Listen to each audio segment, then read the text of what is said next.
Hello दोस्तों, मैं doctor Sheikh कमाल फ्रॉम मुरादाबाद।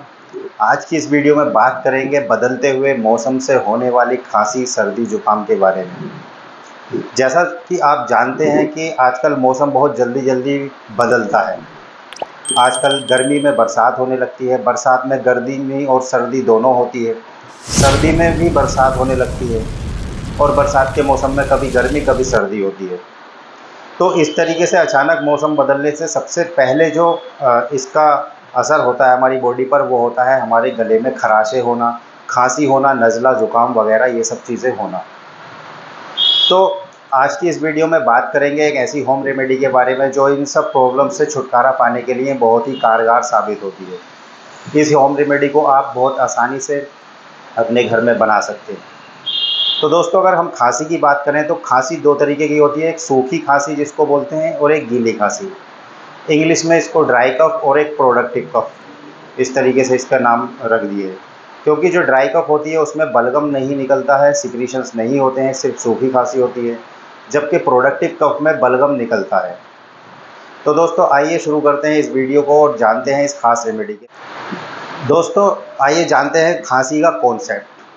तो यूनानी सिस्टम ऑफ मेडिसिन में खांसी और ज़ुकाम जैसे जो अमराज हैं, या इनको सिम्टम्स कह लीजिए, क्योंकि खांसी अपने आप में कोई एक मर्ज़ नहीं है बल्कि एक सिम्टम होता है। ये एक सिग्नल देता है कि हमारे रेस्पिरेटरी ट्रैक्ट में, हमारी सांस की नलियों में या फेफड़ों में कोई बाहरी चीज़ फंस गई है।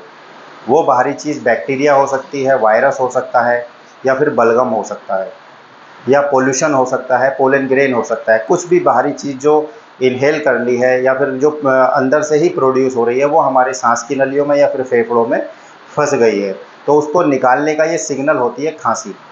जब तक ये चीज़ें हमारे रेस्पिरेटरी ट्रैक्ट में फंसी रहती है तब तक हमें खांसी होती रहती है। तो इस चीज़ से छुटकारा पाने के लिए बहुत ज़रूरी होता है कि इसका इलाज किया जाए। तो ये देसी नुस्खा बहुत कारगर साबित होता है।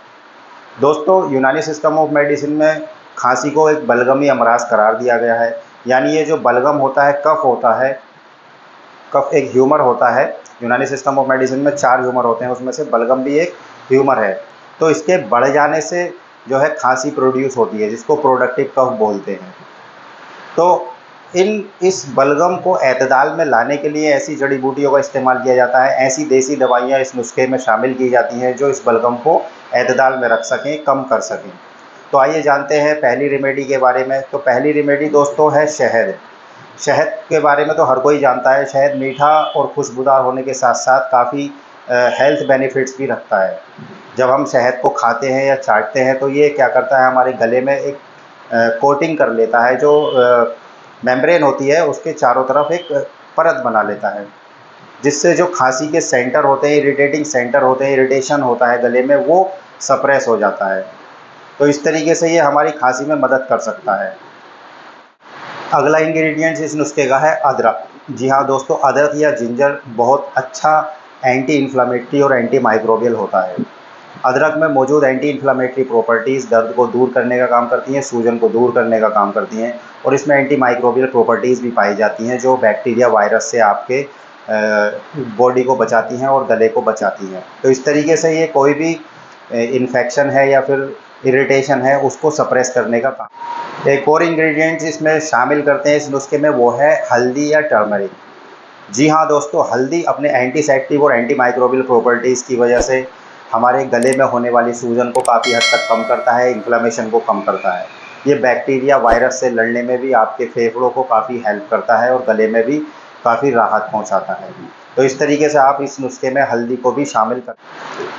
इस नुस्खे में शामिल करना है दालचीनी, क्योंकि दालचीनी का टेम्परामेंट, इसका मिजाज जो होता है वो हॉट होता है, जिसकी वजह से ये सूदिंग इफेक्ट प्रोवाइड करता है हमारे गले को। इसमें एंटी इन्फ्लेमेटरी प्रॉपर्टीज़ भी पाई जाती हैं जो हल्के दर्द को कम करने में काफ़ी मदद करता है। तो इस तरीके से ये खांसी को सप्रेस करने में भी मदद करता है। दालचीनी के अलावा इसमें आपको लेना है काली मिर्च, और इसमें मुलैठी भी लेना है, और थोड़ा सा पिपरमेंट भी आपको ले लेना है।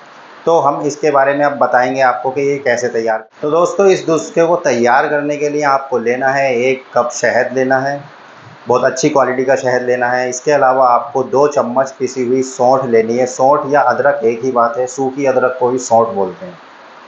तो 2 चम्मच आपको सौंठ लेनी है। इसमें आपको लेना है 1 चम्मच पिसी हुई हल्दी। ये हल्दी का जो पाउडर है आपको मार्केट से डायरेक्ट नहीं लेना है, आपको मार्केट से साबुत हल्दी लानी है और उसको घर में ही पीस कर उसका 1 चम्मच इसमें शामिल करना है। इसके अलावा आपको लेना है आधी चम्मच काली मिर्च पिसी हुई। इसके अलावा आपको लेना है 1 चम्मच दालचीनी, 1 चम्मच मुलैठी पिसी हुई, जो मुलैठी है वो पिसी हुई लेनी है। इसके अलावा 1/4 चम्मच लौंग लेनी है और पिपरमेंट लेना है।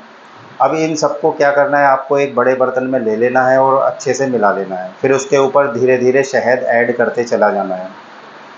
अगर आप को इसको थोड़ा सा डाइल्यूट बनाना है यानी पतला बनाना है तो शहद आप 1 कप से ज़्यादा भी ले सकते हैं। तो इतना आपको बनाना है कि जैसे चटनी होती है, च्यवनप्राश होता है, इसका टेक्सचर इस तरीके से आपको रखना है। ना ज़्यादा गाढ़ा होना चाहिए और ना ज़्यादा सूखा होना चाहिए, खाने में आसान हो जाए इस तरीके से आपको इसका टेक्सचर रखना है। तो इस तरीके से आपको ये होम रेमेडी तैयार हो जाती है। रेमेडी तैयार होने के बाद अब एक सवाल आता है कि इसको किस तरीके से इस्तेमाल करना चाहिए। तो दिन में लगभग 3 से 4 बार आपको इस्तेमाल कर सकते हैं। डिपेंड करता है कि आपकी खांसी कितनी ज़्यादा है या कितनी कम है। तो या आपको एक छोटा चम्मच रोज़ दिन में 3 बार लेना होता है। इसको आप, जो टाइम लिमिट है इसकी कोई टाइम लिमिट नहीं है।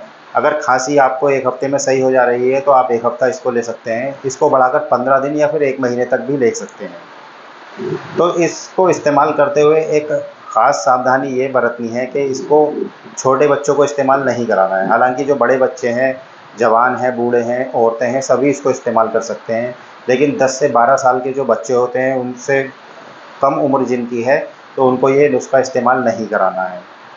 अगर आप 12 साल से ऊपर के बच्चे को ये दे रहे हैं तो डोज़ जो है आधी करके दें। प्रेग्नेंट लेडीज़ जो हैं इसको ना लें। इसको सावधानीपूर्वक इस्तेमाल करने के लिए आप अपने जो डॉक्टर हैं उनसे सलाह लेने के बाद ही ये इस्तेमाल करें।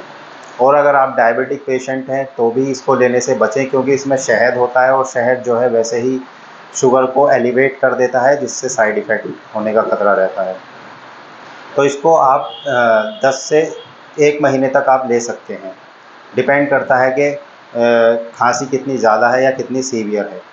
दोस्तों, अगर आपको 1 महीने से ज़्यादा खांसी रह रही है तो फिर आप अपना चेकअप ज़रूर कराएं, किसी अच्छे क्वालिफाइड डॉक्टर को ज़रूर दिखाएं और जो खांसी से रिलेटेड टेस्ट होते हैं वो ज़रूर कराएं।